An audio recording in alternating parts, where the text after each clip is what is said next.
السلام عليكم ورحمة الله تعالى وبركاته. مع مدن معامل كسلو halkani waa dhagaxshin min la tuulis oo aalaba aad uga barateen inuu idin soo gudbiyo aaladaha mataqaanaa muxuu ahaa macaadinta loogu talagalay sidoo arkaysaan baa u jeedaa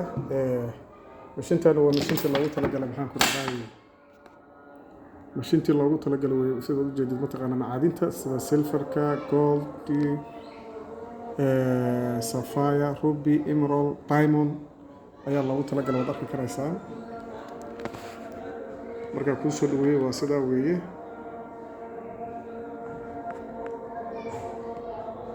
waad arki karaysaa silver waa u jeedaa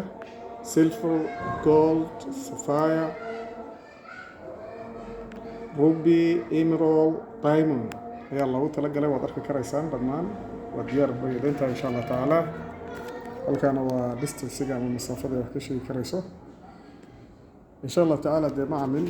dhagaxshiil badana waxaad uga barateen inay idin soo bandhigto qalab tayaysan runtii oo loogu talagalay macaadinta dhulka inoogu taala insha Allah taala kan waa si operatorkiisa insha Allah taala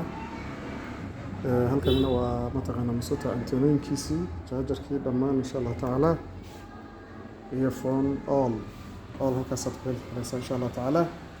marka mudan macaamil waan rajeynayaa insha Allah taala inaad ka faa'iideysan doontaan insha Allah taala waan rajeynayaa insha Allah taala mudan macaamil sidaas oo kaleeto waxaa diyaar mashiinada loo yaqaano pulse induction sida mashiinada mataqaana masuuta mitir iyo barka wax ka sheegi karaya waad arki karaysaan dabcan pulse induction iska loo yaqaano sidaas oo kaleeto waxaa diyaar mataqaana demo selector waxaa diyaar sidaas oo kaleeto mataqaana muxuu ah pin pointers guard pro pointer loo yaqaano original American ah sidaas oo kaleeto jaajaradii ayaa idin diyaar ah jaajaradii waa idin diyaar ah halkan tashashkii waa idin diyaar insha Allah taala waad arki karaysaan xagga kaleeto miisaanadii iyo mataqaana alaabihii baa idin yaala insha Allah taala scale-iska loogu talagalay in lagu cabiro macaadinta ayaad arki karaysaan scale-iski dhammaan ayaad arki karaysaan insha Allah taala wararkan wax ka maqan jiraan macaamil insha Allah taala waan rajeynayaa insha Allah taala inaad ka faa'iideysan doontaan haddii Ilaahay yiraahdo insha Allah taala marka waxaan idin leenahay hore u soo gaara dhagaxshiil min al-tuulis oo had iyo jeerba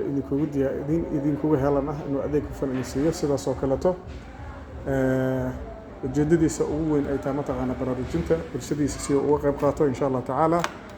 si wadankooda macaadinta iyo kheyraadka ku jira uga faa'iideystaan qaraba aad baan idin salaamay wassalaamu calaykum waraxmatullaahi taala wabarakaatuh faa'iideysi waan baa idin insha Allah taala